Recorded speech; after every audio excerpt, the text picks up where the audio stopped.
HA Bricks lost the lawsuit against LEGO. We all knew this was going to happen, but how bad did they lose?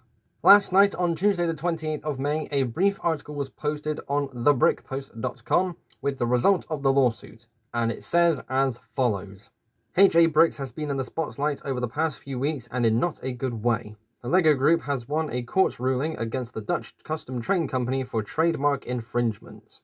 HA Bricks must stop selling their custom trains that use LEGO parts within 2 days and surrender all sales figures. If they refuse, LEGO could be owed up to €1,000 per day. That's not all. An additional €500 per product sold could be claimed. On top of all that, HA Bricks will need to pay €16,000 in legal costs.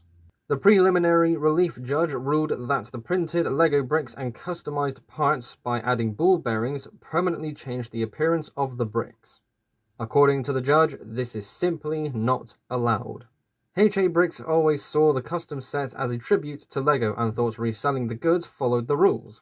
The article then finishes by asking the reader what they think on the situation. So that's the result of this case. Let's have a deep dive into what actually happened. Firstly, the financial damage. HA Bricks has to pay LEGO €16,000 in legal fees. They must also stop selling all their kits within the next 2 days, which should be by the end of Thursday. HA Bricks was a very small company run by a few LEGO train hobbyists in their available time.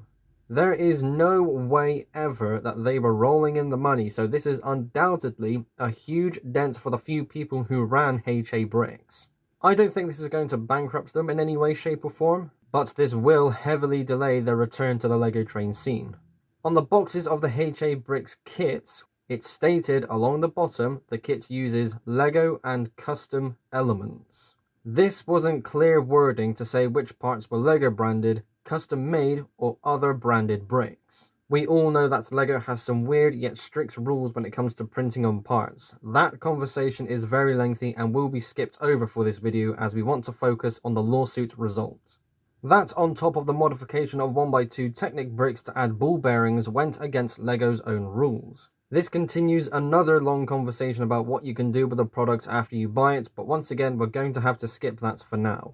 And sadly, none of that really matters here because ultimately the judge declared it as, quote, simply not allowed. Just going back to the printed details one moment, in my previous video where I went over the initial situation, I did show off a tank engine kit which showed some printed details across multiple bricks. That itself does go against LEGO's rules when it comes to printing on bricks because you were trying to get one image across multiple bricks. But again, this is something just to point out, the entire conversation of what you can do with printed bricks is one we will have another day.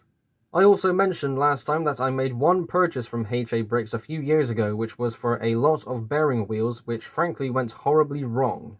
The bearings I purchased ultimately went stiff after one use. However, the bearings were cleanly applied, but this is just my own experience. I am still heartbroken to see that HA Bricks has potentially gone out of business for good. This is not at all what myself or anybody else in the LEGO train hobby scene wants to see happen. But alas, it did, and it is a huge, huge shame. There is a positive note to this, however, as it seems LEGO's demand for all the customer information seems to have been ignored by the judge. This, of course, goes against EU laws for privacy and protection, so thankfully it seems no data will be transferred over to LEGO. When the court case first came to light, and with the results now being out there in the wider world, the court of public opinion have made their thoughts very clear. It is understandable in a few areas why LEGO would want to go after HA Bricks. In my previous video going over the initial news of the lawsuit, there were a few areas where I couldn't really back up HA Bricks. Some elements of this were understandable. And it is a bit devil's advocate in some places, but there's no excusing how HA Bricks are now pretty much ruined from this point onwards. I for one hope to see them return, and the best thing they can do in my opinion for their kits and all their other bricks going forward is to use a clone brand. There are a number of other small businesses that cater to the LEGO train fandom where LEGO simply haven't. But this is essentially a brick toy version of the model train scene, which is why these small businesses exist to begin with. I'm pretty sure that all of those small business owners will be triple checking their website and making sure all of their products are complying with the LEGO rules to make sure they avoid LEGO's legal team. All in all, this is a sad day for the hobby. There is a lot of speculation where LEGO could potentially target next. Maybe HA Bricks will return one day, but I for one think that day is very far away.